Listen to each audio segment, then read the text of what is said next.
Finally India में play station portal release हो चुका है और ये किसने मांगा है, किसको इसकी जरूरत है, मेरे को समझ में नहीं आया। ये मैंने पिछले एक हफ्ता पहले मंगा लिया था और एक हफ्ते से मैंने इस पर दबा के गेमिंग कर रखी है। ये रजवाड़ा वाला गैजेट है क्योंकि इसके साथ आपके पास PlayStation 5 भी होना जरूरी है। और जिसके माइंड में भी ये आ रहा है ना कि भैया इसके बीच में स्क्रीन लगी हुई है, साथ में कंट्रोलर लगा हुआ है, तो इसके अंदर हम कोई और गेम, कोई और इम्यूलेटर, कोई इसका ऑपरेटिंग सिस्टम जैसे Nintendo Switch, steam deck, ROG Ally type का चीज है, वैसा कुछ नहीं है भैया। सिर्फ एक ये स्क्रीन है, टैबलेट, और साइड में लगा दिया कंट्रोलर, और इकलौता इसका जो बाप है चलाने वाला वो है PlayStation। तभी गेम खेल पाओगे। सारी चीजें बताऊंगा, अच्छाइयां बुराइयां क्या है क्या नहीं, और आपको लेना चाहिए।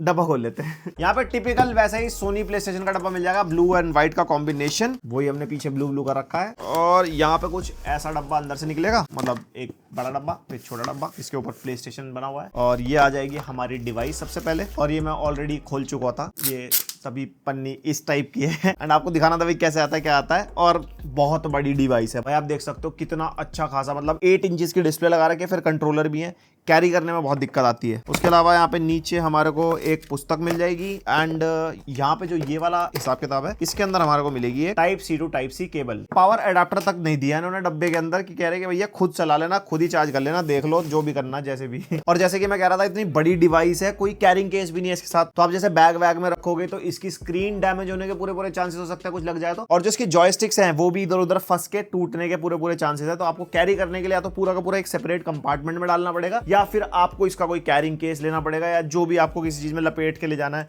ये जो इसका डब्बा आया गत्ते का, यही हो तो सकता है भाई। तो हमारे पूरा का पूरा जो हैंड हेल्ड आधा कंसोल है वो पूरा प्लास्टिक पॉलीकार्बोनेट बिल्ड के अंदर है। यहाँ पे वही सोनी वाला कलर हमारे को व्हाइट मिल जाएगा एंड ब्लैक का कॉम्बिनेशन है। सेम कंट्रोलर मिलता है इसके अंदर, जो डुअल सेंस वाला कंट्रोलर है। सेम ग्रिप मिलती है, सेम बटन्स मिलते हैं, क्वालिटी में कोई कॉम्प्रोमाइज नहीं है। बीच में बड़ी सी डिस्प्ले मिल जाएगी, बटन्स कंट्रोलर के अंदर सारे वही हैं। और जो एक्स्ट्रा बटन यहाँ पे स्क्रीन के साथ मिलता है, एक पावर ऑन ऑफ बटन है, एक पेयरिंग का बटन है इसके साथ, जो हेडसेट आपको अगर कनेक्ट करना हो, इसके बारे में भी आगे बात करता हूं। उसके अलावा 2 हमारे को स्पीकर्स मिल जाते हैं ऊपर, एक बीच में यहाँ पे माइक्रोफोन और सोनी की ब्रांडिंग है, और वॉल्यूम कम ज्यादा करने की मिल जाएगी। नीचे एक Type-C पोर्ट मिलता है जस्ट फॉर चार्जिंग, एंड एक हेडफोन जैक भी हमारे को यहाँ पे मिल जाता है। बस यही है इसके अंदर, और कुछ नहीं है। अब जरा इसको ऑन कर लेते हैं। तो यहाँ पे जैसे ही आप ऑन करोगे तो PlayStation का लोगो आ जाएगा, जैसे PS5 आपका ऑन हो रहा हो, बट PS5 भी ऑन करना पड़ेगा इसके साथ साथ। उसके बाद इसको सेटअप करना इतना कोई मुश्किल काम नहीं है। बेसिक जैसे आप सेटअप करते हो ना कोई भी चीज को, इसमें 1-2 चीजें नेक्स्ट हुआ था। एक सॉफ्टवेयर अपडेट आई थी, वाईफाई से कनेक्ट हो गया था, एंड अल्टीमेटली कुछ ऐसी स्क्रीन हमारे को यहाँ पे मिल जाएगी, वही सोनी वाली आवाज आती है। और जैसे कि पोर्टल नाम है तो यहाँ पे पोर्टल बन के आ रहा है, एंड यहाँ पे सेटिंग्स आइकन आप दबाओगे ना तो यहाँ पे आप PlayStation अपना कनेक्ट कर पाओगे। जैसे आप देख सकते हो मेरे PlayStation का नाम आ रहा है, और यहाँ से मैं उसको डिस्कनेक्ट भी कर सकता हूँ। उसके अलावा PS लिंक, ब्राइटनेस कम ज्यादा करनी हो, यहाँ पे एयरप्लेन मोड मिल जाएगा। सेटिंग्स में जाओगे तो बस थोड़े बहुत ऑप्शन यहाँ पे मिलते हैं, जैसे network, system, display brightness, controller, और इसके अंदर भी ज्यादा कुछ नहीं है। नेटवर्क में आप वाईफाई कनेक्ट कर पाओगे। उसके अलावा सिस्टम के अंदर जाओगे तो थोड़ी बहुत software update, language, date and time, battery वगैरह मिल जाएगा। एंड यहाँ पे जो डिस्प्ले ब्राइटनेस है उसके अंदर वही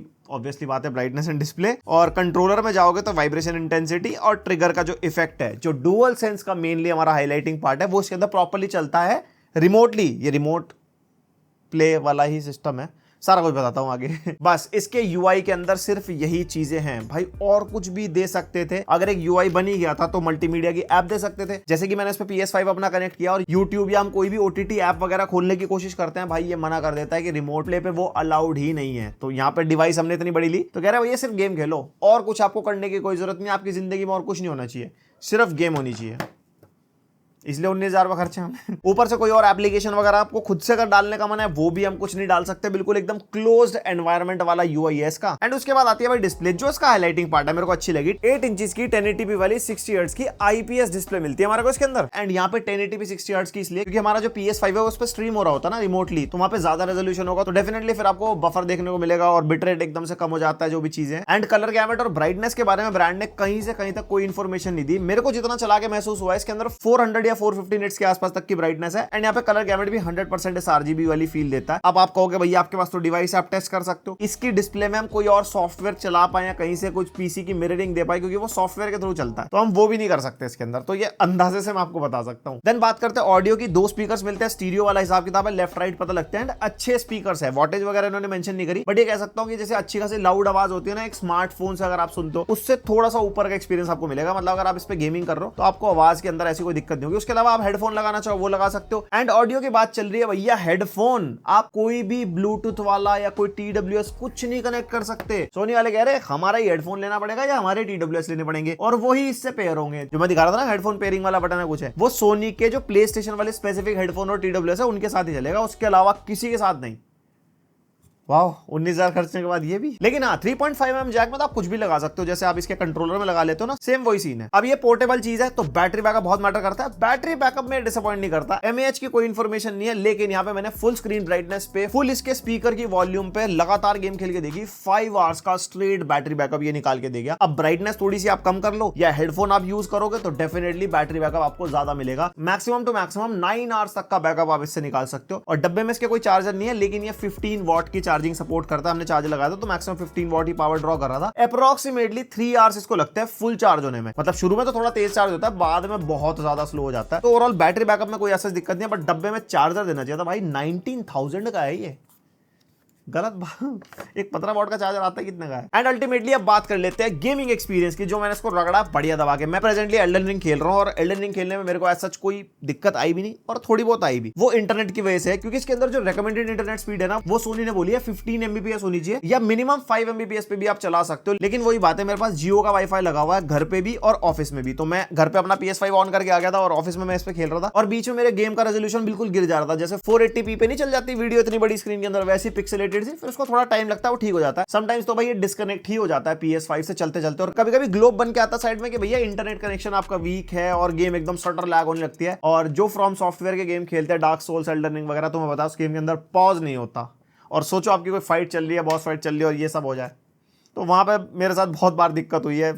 एक इंडिया में इंटरनेट स्टेबल कनेक्शन नहीं है, तभी मैं कह रहा था इसको किसने मांगा है इंडिया के अंदर। वैसे ऐसा नहीं है, अगर आपके पास स्टेबल कनेक्शन होगा तो डेफिनेटली आप इसको चला सकते हो। और कनेक्शन दोनों तरफ चाहिए। आपका PS5 भी वाईफाई से कनेक्टेड होगा जहां पे रखा है, और आप जहां पे इसको लेके घूम रहे हो वहां भी ये वाईफाई से या अच्छे इंटरनेट कनेक्शन से कनेक्टेड होना चाहिए। मैंने इसको ना अपने फोन के हॉटस्पॉट से भी चला के देखा, उसके अंदर बहुत ज्यादा मतलब जैसे अनस्टेबल नेटवर्क है। फोन में मेरे पास जियो की सिम है, इवन हमने एयरटेल से भी ट्राई किया था, उसमें ऐसा होता है कभी तो एकदम गेम बढ़िया चलती है और एकदम से फिर वो ड्रॉप हो जाता है, फ्रेम रेट ड्रॉप हो जाता है, पिक्सेलेटेड से हो जाती है स्क्रीन। तो मैं कहूंगा कि भाई वाईफाई पे बेस्ट एक्सपीरियंस मिलता है, नॉर्मली फोन के इंटरनेट से इतना कोई अच्छा एक्सपीरियंस नहीं मिलता। एंड एक्सपीरियंस की बात हो रही है तो भाई देखो ऑडियो में कोई दिक्कत नहीं है, डिस्प्ले बहुत जबरदस्त है, मजा आता है भाई गेम खेल के। हमने डिफरेंट गेम्स ट्राई करे, मैंने भी, मेरी टीम ने भी, तो ऐसा किसी को कोई प्रॉब्लम नहीं हुई। बस एक नेटवर्क वाला इशू है जो बार बार आ रहा था, उसके अलावा मतलब गेम प्ले में कोई दिक्कत नहीं है। कंट्रोलर प्रॉपर हैप्टिक फीडबैक देते हैं। PS5 के डुअल सेंस का जो ट्रिगर वाला हिसाब किताब है वो भी मिलता है, एकदम बढ़िया ट्रिगर आगे पीछे होता है। एर्गोनॉमिक्स अच्छे हैं, इनिशियली थोड़ा सा भारी लगेगा क्योंकि अगर आपको कंट्रोलर से खेलने की आदत है सेम एर्गोनॉमिक्स देगा, लेकिन बीच में इतनी बड़ी स्क्रीन है ना तो बंदे को लगता है भाई क्या पकड़ा दिया मेरे हाथ में। लेकिन फिर उसके बाद आधे 1 घंटे बाद 2 घंटे बाद आपको फिर ना आदत सी हो जाती है। ओवरऑल वैसे गेमिंग में कोई इशू नहीं आया। और जो हमारे कंट्रोलर में बीच में ट्रैक पैड होता है ना प्ले स्टेशन में, जो काफी गेम्स में काम आता है, इसके अंदर ट्रैक पैड तो कहीं पे नहीं है। तो जब हम ऑन स्क्रीन टैप करते हैं ना तो वो ट्रैक पैड बन के आ जाता है और उससे आप वो वाला ऑप्शन यूज कर सकते हो। और वो लेफ्ट और राइट दोनों तरफ से है, तो दोनों थंब में ना काफी यूजर फ्रेंडली सा रहता है, जहां पे भी गेमिंग में इसके ट्रैक पैड वगैरह की नीड होगी। एंड यस, इसकी जो डिस्प्ले है वो फुल टच स्क्रीन वाली तो है, लेकिन जो टच स्क्रीन है वो इसके अपने यूआई में चलती है। कहीं तुम्हारे दिमाग में आ रहा हो कि हम प्ले स्टेशन का जो मेन्यू है और गेम्स है उसको टच से इधर उधर स्क्रॉल कर लेंगे, कुछ कर लेंगे, वहां पे नहीं चलेगा, क्योंकि प्ले स्टेशन इनिशियली डेवलप ही कंट्रोलर से चलने के लिए हुआ है। तो इसके लिए स्पेसिफिकली पूरा OS UI और दोबारा से डेवलप नहीं करेंगे टच के हिसाब से। बहुत बड़ी चीज होती है वो करना। एंड यस, तुम्हारे माइंड में आ रहा होगा कि भैया रिमोटली काम कर रही है तो क्या डिले वगैरह आता है, तो हमने यहाँ पे ट्राई किया था, मतलब सामने सामने आप रख के देख सकते हो। इधर हमारी स्क्रीन पे जो भी गेम चल रहा है वो एज इट इज हमारी स्क्रीन पे चल रहा है। अगर गौर से नोटिस करते हो तो बहुत माइनर सा डिले है, लेकिन अगर आप इस पे एक बार खेलना शुरू करते हो ना तो वो डिले एज सच ना फील नहीं होता। वो मतलब एंजॉय में आप घुस जाते हो, एकदम मजा आ जाता है। तो ये तो वो सारी बातचीत है। अब कुछ कॉन्स की बात कर लेते हैं जो मेरे को इस डिवाइस से स्पेसिफिकली लगे। वैसे यूजुअली मैं कभी कॉन्स की बात करता नहीं हूं, लेकिन ये डिवाइस ना specifically I think Indian audience के लिए नहीं है, क्योंकि देखो इसके अंदर एक तो कोई OTT एप्स वगैरह आप नहीं देख सकते, सिर्फ और सिर्फ गेमिंग के लिए है। और अगर आपको इस टाइप की गेमिंग करनी है, खुद अपने दिमाग पे जोर डालो, इसके अंदर भी वाईफाई चाहिए, आपके प्ले स्टेशन के अंदर भी वाईफाई चाहिए। आप ट्रैवल करते हुए आपको स्टेबल कनेक्शन मिलेगा। अगर आप किसी पब्लिक ट्रांसपोर्ट में हो, बहुत फास्ट मूविंग है, ट्रेन में जा रहे हो, बस में जा रहे हो, डेफिनेटली बार बार इंटरनेट कनेक्शन ड्रॉप होता है, कुछ होता है, आपका गेम प्ले एक्सपीरियंस बिल्कुल खत्म हो जाएगा। मैं खुद ट्रैवल करते हुए इसको यूज करके देख रहा था, एकदम खत्म एक्सपीरियंस आता है। इंडिया में इंटरनेट के कितना अच्छा हाल है वो तुम्हें पता ही है। दूसरा, फ्लाइट में आप ट्रैवल कर रहे हो, वहां पे भाई वाईफाई इंटरनेट कुछ नहीं होता, तो ट्रैवलिंग के लिए तो भाई ये बिल्कुल अब बिग नो है। ये सिर्फ वहां पे काम आ सकता है कि आपके एक कमरे में प्ले स्टेशन लगा है, आप दूसरे कमरे में जाके चला रहे हो, चलो ठीक है, किसी के सामने बैठ के नहीं खेलना, घर में एक ही टीवी है,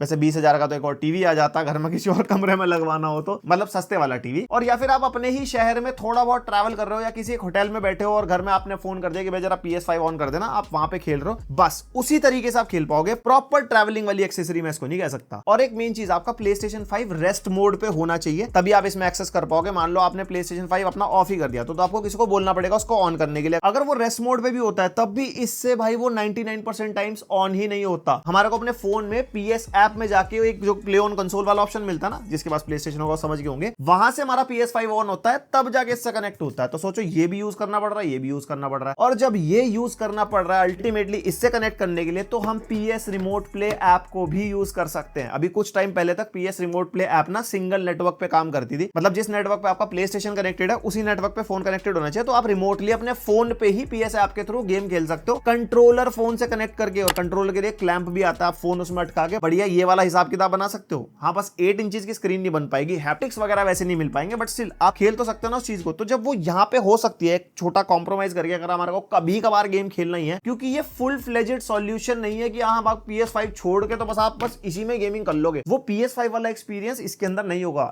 1080p, वो लैग्स, नेटवर्क स्टटर, वो सब आपको फेस करना पड़ेगा। ऐसा कोई ये नहीं कि हाँ बस ऑन हो गया हो मजा ही आ जाएगा, PlayStation वाली स्मूथनेस मिल जाएगी, वो नहीं मिलती। और भाई इसकी एक और चीज मेरे को अच्छी लगी, बंदा इतने पैसे इन्वेस्ट कर रहा है, साइड में कंट्रोलर मिल रहा है हमारे को, अगर as a secondary controller PS5 में चल जाता तो कोई दिक्कत तो नहीं थी। मान लो कोई ऐसा ऑप्शन मिलता कि स्क्रीन बंद कर देते, सिर्फ कंट्रोलर चला पाते, फीफा खेलना है, किसी को डबल प्लेयर गेम खेलना है, तो ये उस किसी काम में नहीं आएगा। इसके कंट्रोलर बस इसी के साथ चलेंगे और कहीं नहीं, सोनी के PS5 में भी नहीं। तो ये हो गया इसका पूरा रिव्यू PS पोर्टल का। एंड 19,000 के हिसाब से मैं कहूंगा कि यार देखो, अगर आपके पास पैसे हैं तो आप ले लो एक्सपीरियंस के लिए। एक चीज आपने एक्स्ट्रा एक्सेसरी रख दी घर में और कभी मन किया जो यूज में आनी हुई आ गई। अगर आपके पास पैसों का क्रंच रहता है तो मैं ये इसको बिल्कुल साफ मना करूंगा, आप मत लेना। उसकी जगह इस टाइप के कंट्रोलर आप ले सकते हो। ये Evo Fox का डेक है, अभी हमने थोड़े दिन पहले रिव्यू करा था। इसके बीच में हम फोन लगा सकते हैं, PS रिमोट प्ले की ऐप डालो, उसके साथ कनेक्ट करो और आराम से यहाँ पे गेम पैड वाला एक्सपीरियंस लो। हाँ ये कहूंगा कि भाई डुअल सेंस वाला जो एक्सपीरियंस ये देगा ना, वो तो डेफिनेटली इससे नहीं मिलेगा। उसी के ही ये पैसे ले रहे हैं, एक कंट्रोलर के और एक बीच में स्क्रीन के। तो यहाँ पे जो प्रीमियम एक्सपीरियंस है उसका आप पैसे दे रहे हो, बट वो इतना प्रैक्टिकल नहीं है जो मैंने आपको बताया। बाकी आपके क्या थॉट्स है इसके बारे में मेरे को भाई कमेंट करके बताना। एंड अगर पसंद आई वीडियो तो लाइक मारो, और ऐसा ही कंटेंट पसंद आता है तो भाई सब्सक्राइब मारो, बेल आइकन पे ऑल भी। मिलते हैं नेक्स्ट वीडियो तक के लिए,